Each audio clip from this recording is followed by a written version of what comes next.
இன்றே டவுன்லோட் செய்து உங்கள் ஃபேவரட் ஷோக்களை என்ஜாய் பண்ணுங்க. என்ன நடக்குது? யாருக்கு யாரடி அத்தை? அங்க பாரு, அங்க நிக்கிறாள்ல, அவதான் என்னோட மருமக. அவ கூப்பிட்டா என்ன அத்தைன்னு. இனி உனக்கு அந்த அருகதையே கிடையாது. என்னம்மா இப்படி எல்லாம் சொல்றீங்க? ஏமா, நாங்க தான் பணத்துக்கு ஏற்பாடு பண்ணிட்டு இருக்கோம்னு சொன்னோம்ல. ஆனா நீங்க இப்படி அவசரப்பட்டா எப்படிமா? ஓஹோ, அப்ப உங்களுக்கு விஷயமே தெரியாதா? உங்க பொண்ணு கையில கொடுத்த பணத்தை அவங்க திரும்ப வாங்கிட்டாங்களாம்.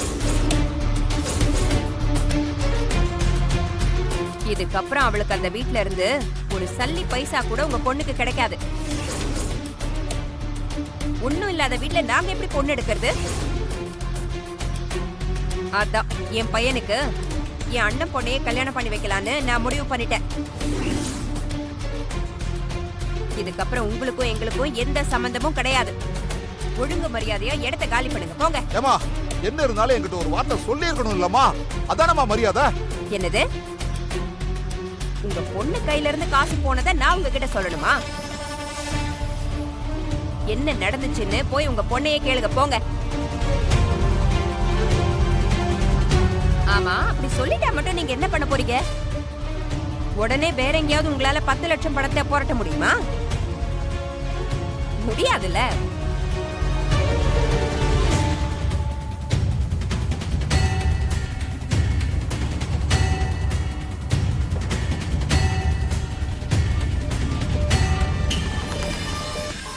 என் கார்த்தி, இவ்வளவு நடக்குது, நீ எதுவுமே சொல்லாம இப்படி அமைதியா நின்னுட்டு இருக்க. அவங்களுக்கு தான் நம்ம லவ் பத்தி தெரியல. நீ எல்லாம் தெரிஞ்சிருந்தோம் எப்படிடா உன்னால அமைதியா நிக்க முடியுது? இங்க பாரு, அவன் கல்யாணத்துக்கு ரெடி ஆயிட்டான். நீ தேவையில்லாம இங்க வந்து பிரச்சனை பண்ணிட்டு இருக்காத. உங்க எல்லாருக்கும் நாங்க லவ் பண்ண வரைக்கும் மட்டும் தானே தெரியும். அதுக்கப்புறமா என்ன நடந்துச்சுன்னு தெரியாதுல்ல.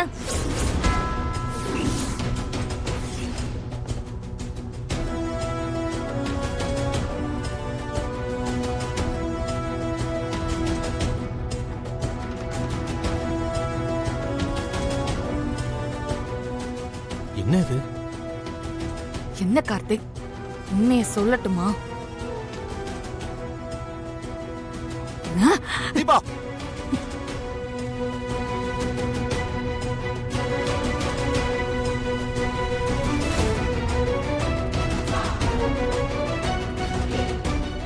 என்னால இப்போ நான் கர்ப்பமா இருக்கிற விஷயத்தை எல்லாரும் முன்னாடியே சொல்ல முடியும்.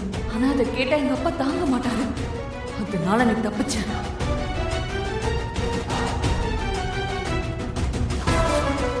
என் வயத்துல வளர்ற நம்ம குழந்தைக்கு என்னால இப்படி துரோகம் பண்ண முடியுது?